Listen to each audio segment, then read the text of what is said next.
The water below the seaplane was a shade of turquoise that didn't seem real. It looked like painted glass, perfect and expensive. My new wife, Cressida, didn't look out the window at the ocean though.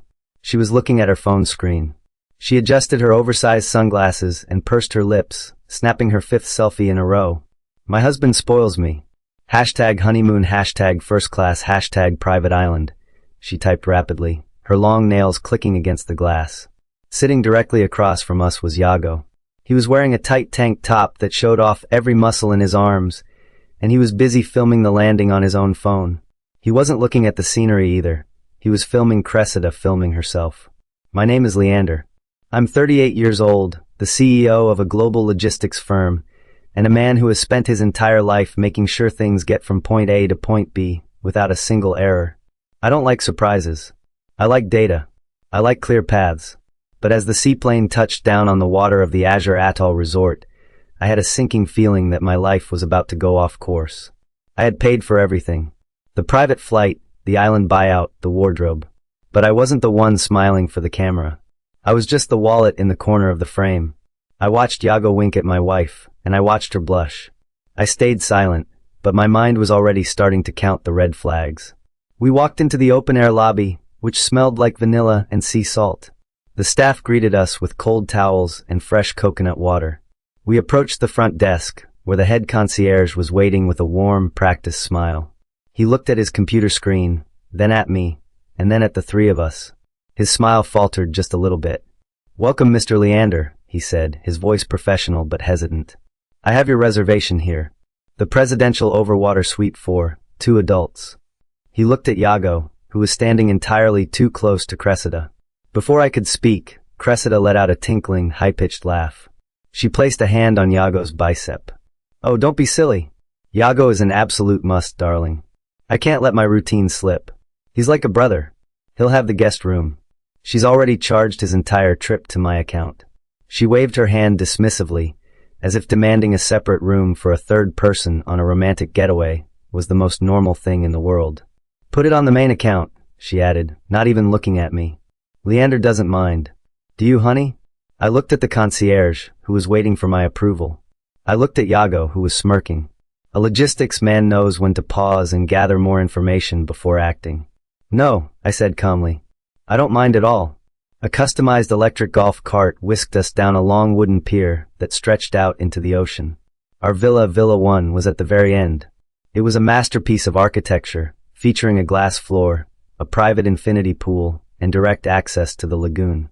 The bellhops began unloading our luggage. I had 2 modest suitcases. Cressida had 6 massive trunks. Yago had a sleek, expensive-looking duffel bag, one that I was fairly certain I had paid for during a shopping trip last week.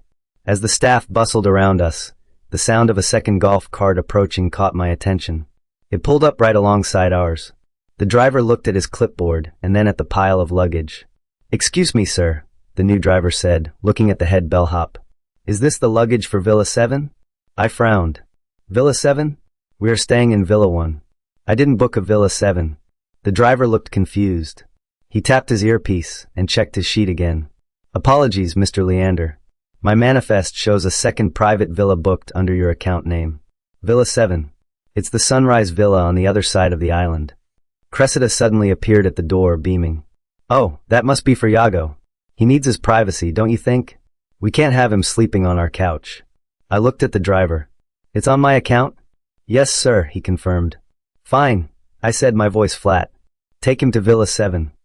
The first night was supposed to be romantic. We had a private dinner on our deck, watching the sun dip below the horizon. Cressida drank most of the champagne, talking endlessly about her followers and how jealous her friends back home were.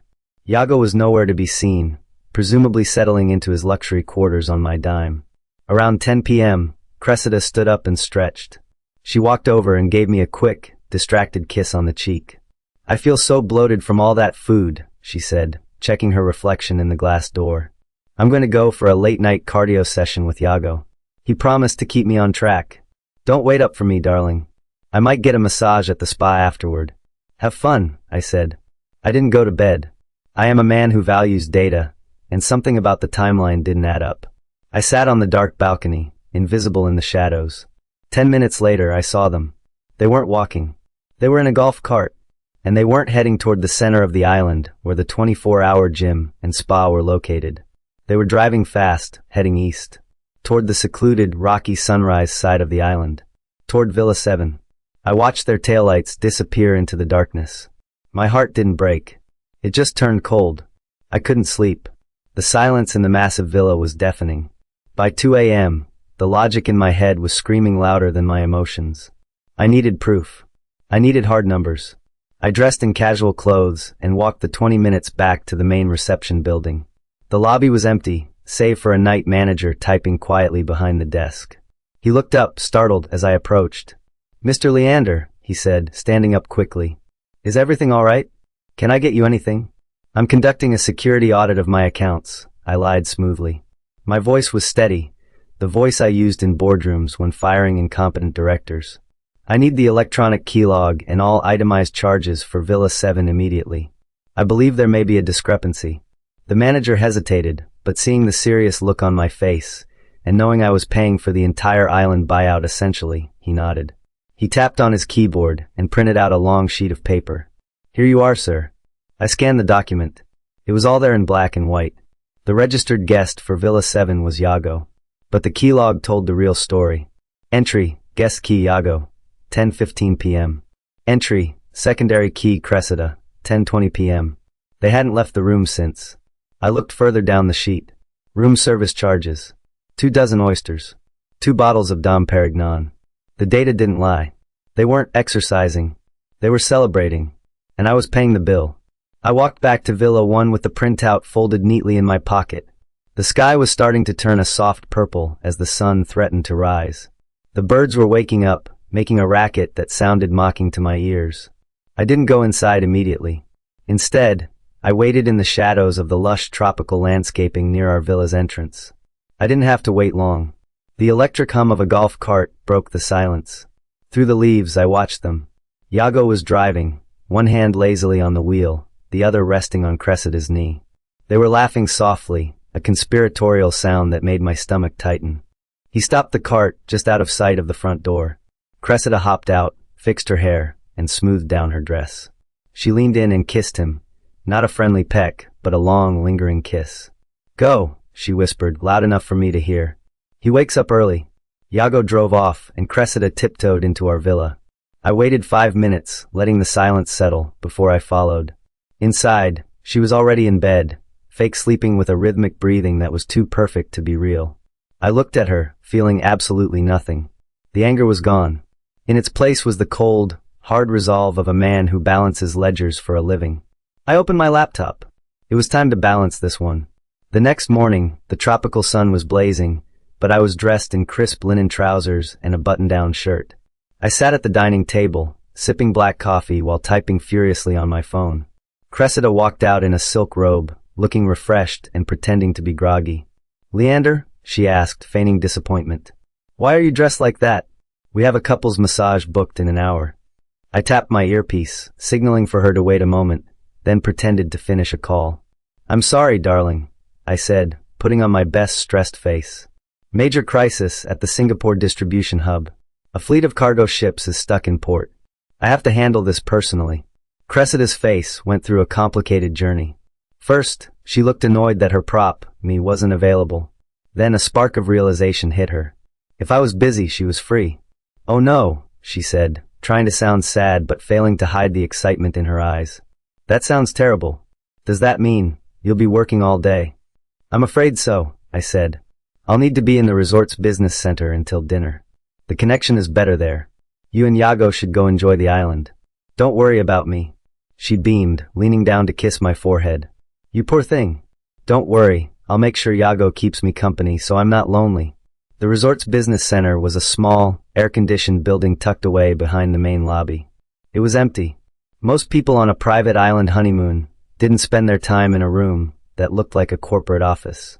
I locked the door behind me and sat at the large mahogany desk. I wasn't in meetings. I didn't have a crisis in Singapore. My distribution hub was running perfectly. The only thing I was about to dismantle was my wife's lifestyle. I laid out my tools, my phone, my laptop, and the notepad where I had written down my plan. Step 1 was the transportation. I dialed the number for the premium airline we had flown in on. I was a Diamond status member, so the call was answered instantly. "Good morning, Mr. Leander," the cheerful agent said. "How is your honeymoon treating you?" "It has been enlightening," I replied, my voice steady. "I'm calling regarding my return booking. I have 2 first-class suites booked for tomorrow afternoon. Confirmation code XJ9-22L. "I see it right here," the agent confirmed. 2 suites on our direct flight home. Champagne service included. "Is there a problem, sir?" "No problem," I said, leaning back in the leather chair. "But I need to make a significant change to the itinerary. I need to separate the bookings. My ticket will remain as is. However, for the other passenger and her associate, I need to make different arrangements. I'd like to modify the reservation for my wife, Cressida," I told the agent. "And I need to book a new one-way ticket for a Mr. Yago, linking their itineraries together." "Certainly," the agent said, typing in the background. "What class would you like to book for them? We have business class available on the later flight." "No," I interrupted. "That won't be necessary. I see you have a partner agreement with Global Budget Fly." "Is that correct?" There was a pause on the line. "Global Budget Fly?" "Sir, that is our low-cost carrier. It's a budget airline. The seats are quite compact. They don't offer meal service or checked bags." "That sounds perfect," I said. "I want to move them to that carrier. I want the last 2 seats on the plane, preferably the middle seats in the back row, near the lavatories. And make sure the tickets are the saver class, non-refundable, non-changeable, no upgrades allowed." The agent sounded confused but professional. I can certainly do that, Mr. Leander. Just to confirm, you want to downgrade your wife from first-class suite to economy saver on a budget carrier?"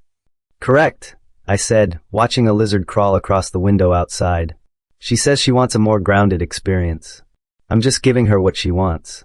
"There is one more thing regarding their new itinerary," I said, my finger tracing the timeline on my notepad. "The Global Budget Fly flight, it doesn't depart from the private executive airstrip we used to arrive, does it?" "No, sir," the agent replied, her voice tinged with concern. "That carrier only operates out of the public international airport on the main island. It's about a 3-hour ferry ride from your current location, or a commercial flight." "Excellent," I said. "And the connection?" "I believe there isn't a direct flight home on that carrier." "You are correct," the agent said. "The only available route has a layover." "It's oh my. It is a 14-hour layover in a regional transit hub. They would have to stay in the terminal overnight, as that ticket class does not allow for lounge access or hotel vouchers." I smiled for the first time that day. "That sounds perfectly adequate. Please confirm those changes immediately. Send the confirmation email to me only. Do not send a notification to her phone." "It's done, Mr. Leander," the agent said softly. "Is there anything else?" "No, thank you," I said. "You've been very helpful." I hung up the phone. The air conditioning hummed in the silence. I pictured Cressida and Yago right now, probably ordering lobster by the pool, laughing at my expense. They had no idea that their 14-hour nightmare had just been booked, confirmed, and paid for. My next call was to a private charter service that operated exclusively in the region. I wasn't going to take the ferry, and I certainly wasn't going to sit on a crowded commercial boat with the wife who was cheating on me and the man she was doing it with. I needed distance. I needed luxury. "Island Air Elite, this is Marcus speaking," the voice on the line answered. "This is Leander," I said, giving my account number. "I need a seaplane tomorrow morning. 10 a.m. sharp. Pick up at the Azure Atoll docks. Destination, the main executive airport." "We have a Cessna Caravan available," Marcus replied. "It seats 8 comfortably. Will it be for your whole party?" "No," I said firmly. "Just for me. 1 passenger. 1 pilot. No other cargo." There was a brief silence on the other end. Booking an entire 8-seater plane for 1 person was excessive, even for their wealthy clients. "Understood, sir. A private charter for 1. We will have the plane fueled and waiting at the dock. The flight time is 20 minutes. It will get you to the executive tarmac well before any commercial flights." "Perfect," I said. "And Marcus? Ensure the pilot knows not to accept any last-minute passengers, no matter who they claim to be." "Of course, Mr. Leander. Your manifest is locked." I hung up. Step 2 was complete. I had my exit strategy. Now I had to make sure they had absolutely no way to follow me. My final call was the most critical one. It was to my bank's fraud department. I held the black card in my hand, the primary account holder's card. Cressida had a supplementary card, a heavy piece of metal that she loved to flash around boutiques and restaurants. It was linked directly to my funds, with a limit that could buy a small house. Private Wealth Division, the banker answered. I need to report a security concern, I said, keeping my voice low. My supplementary card, the one issued to Cressida. I have reason to believe it has been compromised. I'm sorry to hear that, sir. Do you want us to freeze it immediately? I checked my watch. It was late afternoon. If I cut it now, they might find out at dinner, and that would cause a scene too early. I needed the trap to snap shut exactly when we were trying to leave. No, I said calculatingly. I suspect the data was skimmed. Please schedule the deactivation for the card. Let's say in 12 hours? That would be roughly 4 a.m. our time. Understood, the banker said. We will set a time block on the card for 4 a.m. tomorrow. All charges attempted after that timestamp will be hard declined. Thank you, I said, and mark any pending large charges from the last few days as under review, specifically anything related to hotel accommodations that I didn't authorize personally. It's done, sir. The sun had set by the time I left the business center. I returned to Villa 1 and sat on the balcony, listening to the waves lap against the stilts. An hour later, the front door opened. Cressida and Iago walked in, looking sun-kissed, sandy, and happy. They smelled like coconut oil and expensive wine. Cressida spotted me on the balcony and froze for a split second before putting on her smile. Leander, you're finally done, she exclaimed, coming over to wrap her arms around my neck. We missed you so much today. Didn't we, Iago? Iago leaned against the doorframe, looking bored. Yeah, totally. I got a lot of work done, I said, my voice calm. I didn't pull away, but I didn't hug her back. How was the island? Magical, she sighed. We just explored. Found some lovely beaches. Good, I said. You two look exhausted. You should probably turn in early. We have to check out by 10 a.m. We are tired, she admitted, yawning. Iago is going to head to his room. I think I'll just crash. You're right, we need our beauty sleep. Yes, I agreed, looking at Iago. You should rest. It is going to be a very, very long travel day tomorrow. They didn't catch the double meaning. They just nodded, oblivious to the storm that was about to hit. The next morning was bright and clear. The Azure Atoll looked like paradise, but the mood at the front desk was about to turn ugly. We stood in the open-air lobby. The porters had piled our luggage onto carts. I had my 2 bags. Cressida and Iago had a mountain of suitcases between them, 12 pieces in total. We approached the checkout counter. The head concierge, a man named Stefan who had been nothing but smiles all week, looked down at his screen and then up at us. His face was pale. He wasn't smiling anymore. Good morning, he said stiffly. I have the final bill prepared. Cressida waved her hand dismissively. Just put it on the card on file. The black one. Stefan nodded and swiped the card she had handed him at check-in. We waited. Beep. A red light flashed on the terminal. Stefan frowned and tried again. Beep. Madam, Stefan said, his voice quiet. The card, it has been declined. Cressida let out a sharp laugh. That's ridiculous. It's a black card. It has no limit. You must have a connection issue. Run it again. Stefan ran it a third time. Beep. I am sorry, Stefan said, louder this time. The issuer has returned a do not honor code. The card is dead. Cressida turned to me, her eyes wide. Leander, give him your card. My chip must be faulty. I stood still, my hands in my pockets. I don't think so. I stepped forward, placing my hand on the marble counter. The air in the lobby seemed to freeze. Iago shifted uncomfortably, sensing the shift in the atmosphere. Excuse me, Stefan, I said clearly. I'm reviewing the itemized bill you emailed me this morning. I pulled out a printed copy of the invoice from my pocket. I laid it on the counter. Villa 1, I said, pointing to the first column. This is my room. The charges are correct. I will settle this balance right now with my personal card. I took out my own credit card and placed it on the bill for Villa 1. However, I continued, my voice dropping an octave, becoming colder. What is this charge here? This outstanding balance of $45,000? Stefan swallowed hard. He looked at Iago. Sir, that is the charge for the second villa. Villa 7. Plus the room service, the spa treatments, and the private dining experiences booked to that room. I see, I said. Villa 7. Cressida's face went white. She grabbed my arm. Leander, wait. I pulled my arm away gently but firmly. I never authorized a second villa, I said to the manager. I booked one villa for my wife and myself. This charge for Villa 7.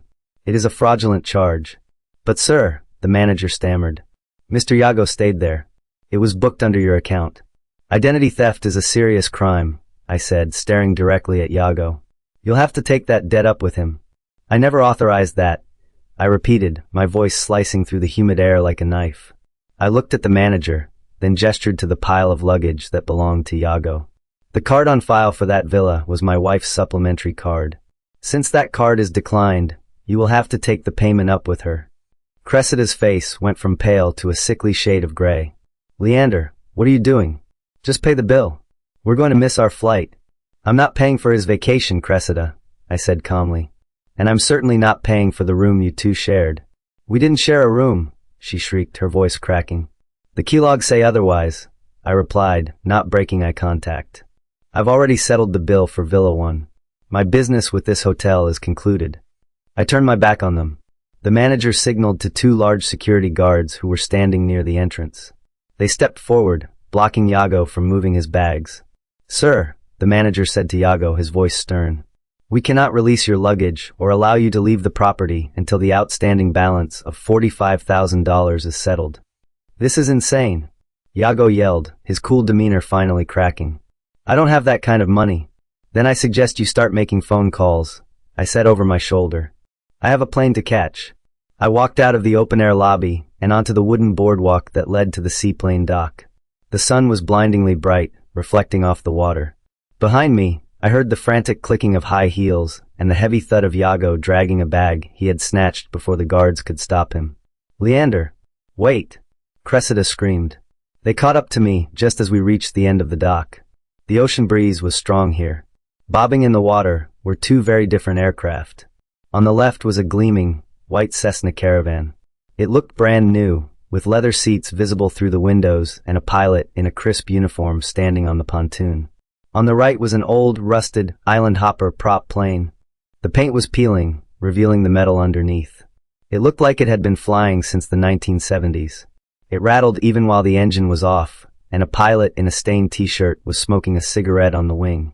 Cressida stopped, breathless, clutching her designer purse. She looked at the shiny white plane and let out a sigh of relief.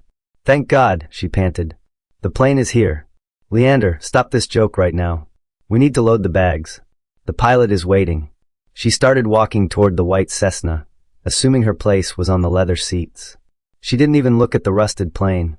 The pilot of the white Cessna stepped forward as I approached. He held a clipboard and checked the name on it. He ignored Cressida completely, looking straight at me. Mr. Leander? He asked, his voice professional and clear above the sound of the wind. That's me, I said, handing him my small bag. Your private charter to the main executive airport is ready for departure, sir, the pilot said. We have a clear flight path. We should be wheels up in 5 minutes. He took my bag and stowed it in the cargo hold. He then offered me a hand to help me onto the pontoon. Cressida tried to step forward, pushing past me. And Mrs. Leander, she announced, trying to regain her composure. And Mr. Yago. We are together. The pilot looked at her, then back at his clipboard.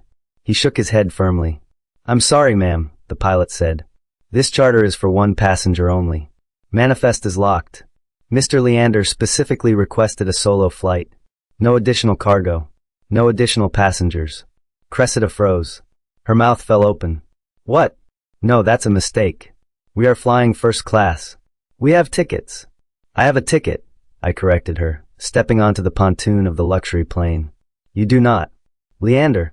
Cressida grabbed the railing of the dock, panic rising in her voice. That's our flight. The first class connection. We have to get to the main airport. I shake my head slowly. No, Cressida. This is my flight. I chartered it yesterday. I turned and pointed a finger at the rusty, rattling plane bobbing on the right. The pilot of that plane flicked his cigarette, but into the water and spat. That, I said, my voice flat, is your flight. She looked at the old plane in horror. That bucket of bolts? You can't be serious. I am very serious, I said. Since you like to spend my money so freely, I decided to help you save some of it. I canceled your first class upgrade. You what? She whispered. And Yago's, I added. I downgraded you both. You're no longer flying first class. You aren't even flying commercial to the main island. Iago stepped up, sweating profusely. Man, you can't leave us here. What do you mean you canceled it? I called the airline, I said. I moved you to the only seats available that fit your new budget. I reached into my jacket pocket and pulled out a folded piece of paper. It was the new itinerary I had printed in the business center. I handed it to Cressida. She unfolded it, her hands trembling. She read the header, and her eyes bulged. Global budget fly, she read aloud, her voice high and shrill. Coach, Leander, this says economy saver. Row 32. That's the back row. Correct, I interrupted. Middle seats. No recline. No meal service. She continued reading, her face twisting in confusion and horror. And the flight, it leaves from the public airport? We have to take a ferry? And wait. What is this? She looked up at me, tears welling in her eyes. A 14-hour layover? In a regional transit hub? Magnus. Leander. This total travel time is 27 hours. That sounds about right, I said, checking my watch. You'll have plenty of time to catch up on your reading. Or maybe Iago can give you a workout in the terminal to pass the time. Economy? She shrieked. On air scrimp? I can't fly economy. My legs will cramp. And a layover? We don't have lounge access. No, I agreed. You don't. And since I deactivated the credit card, you won't be buying a day pass either. She looked at the itinerary, then at the rusty plane, then at me. The reality of the situation was finally crashing down on her. She wasn't a queen anymore.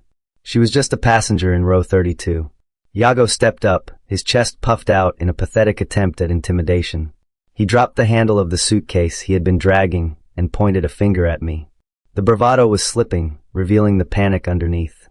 Hey man, what's the big idea? He snapped, stepping between me and the seaplane. You can't just leave us here. We have rights. You have a bill, I corrected him. I reached into my pocket and pulled out the second document, the itemized invoice for Villa 7. I slapped it into his chest. He fumbled to catch it, his eyes scanning the bottom line. $45,000, he choked out. For 3 nights? Premium wines add up, I said coldly. And the hotel manager was quite clear. No one leaves this island until their account is settled. They have your passport details, Iago. They won't let you on that rusty plane or any ferry until this is paid. I gestured to Cressida, who was trembling. And don't look at her. The credit card I gave her? It was deactivated an hour ago. It's a worthless piece of plastic now. Iago looked at the bill, then at the security guards inching closer on the dock, then at me. I don't have this kind of money, he whispered. Then you better figure it out, I said. Maybe you can work it off washing dishes in the kitchen. It shouldn't take you more than a year. Cressida let out a sound that was half scream, half sob. The reality of their situation had finally pierced through her narcissism. She grabbed my arm with both hands, her nails digging into my suit jacket. You can't do this, she shrieked, her face contorted and ugly with fear. Leander, we have no money. We have no way to get home. We're stranded. I looked down at her hands on my arm until she released me, shrinking back from the look in my eyes. You aren't stranded, I said, adjusting my cuff. You have tickets. Economy tickets. On a budget airline. Departing from an island 3 hours away by ferry. If you leave now, and if you can convince the hotel to let you go on a payment plan, you might just make the flight. But how are we supposed to pay for the ferry? She cried. How are we supposed to eat during the layover? You cut off my card. You're resourceful, Cressida, I said, my voice void of any sympathy. You managed to organize a secret affair on my honeymoon. I'm sure you can organize a sandwich. I turned away from her. The pilot of my charter plane was waiting, holding the door open. The engine of the Cessna roared to life, a powerful, expensive sound that drowned out her sobbing. I stepped onto the pontoon of the seaplane, the metal cool under my shoes. I paused at the door and looked back one last time. They looked small. Pathetic. Iago was staring at the mountain of luggage. 12 massive suitcases filled with designer clothes they couldn't afford to transport. How are we going to move all this? Iago shouted over the engine noise, looking at the distant ferry terminal on the horizon. There are no porters for the ferry. I leaned out of the plane door, a faint smile playing on my lips. He's your personal trainer, isn't he, Cressida? I yelled, my voice cutting through the wind. He looks strong. I'm sure he can carry your bags to the ferry terminal. It's only a 2-mile walk. I looked Iago up and down. Consider it a cardio session. Since you're like a brother to her, I'm sure you won't mind the heavy lifting. Cressida stared at me, her mouth open, mascara running down her cheeks. I didn't wait for a response. I ducked into the cool, leather-scented cabin of the private plane and signaled the pilot. "Let's go," I said. "I have a life to get back to." The door slammed shut, sealing out the heat, the humidity, and the wife I no longer knew. The Cessna gathered speed, cutting a white foam path through the turquoise water. We lifted off smoothly, the G-force pushing me gently back into the seat. I didn't look forward at the horizon. I looked out the window down at the dock. From 2,000 feet up, the scene was crystal clear. I saw the two figures standing on the wooden planks. They looked like ants. Surrounding them were the 12 suitcases, a monument to their greed. And closing in on them were 4 figures in white uniforms, the hotel security team. I saw Yago waving his arms, arguing. I saw Cressida sitting on a trunk, her head in her hands. The rusty island hopper plane they were supposed to take kicked up a cloud of black smoke and taxied away without them. They hadn't paid the bill, so they weren't flying anywhere. They were trapped, stuck on a paradise island that had just become their prison, with a $45,000 debt hanging over their heads and a 27-hour journey home in the middle seat awaiting them if they ever escaped. I watched until the island was nothing but a speck in the vast blue ocean. I poured myself a glass of sparkling water from the carafe on the side table. It tasted like victory. We landed at the executive airport 40 minutes later. The transition from the chaos of the island to the order of my real life was instantaneous. My driver was waiting next to my car on the tarmac. Standing beside him was my lawyer, holding a thick manila folder. I stepped off the plane, the tropical heat replaced by the cool breeze of the mainland. My lawyer stepped forward, shaking my hand firmly. "Welcome back, Leander," he said. "I received the data packet you sent from the hotel business center. The key logs, the itemized bills, the photos of them entering the villa. Is it enough?" I asked, walking toward the car. He tapped the folder. "It's more than enough. The prenuptial agreement is ironclad regarding infidelity. The adultery clause is explicitly triggered by this level of documentation." He opened the car door for me. "She gets nothing. No alimony. No settlement. And since she used the supplementary card for the affair, she is liable for that debt as well. We are filing the papers this afternoon." I nodded, feeling a weight lift off my shoulders that I hadn't realized I was carrying. I straightened my tie in the window reflection. I looked tired, but I looked free. "Good," I said. "Send the papers to her parents' house. She won't be home for a few days." I got into the car. "To the office," I told the driver. "I have work to do."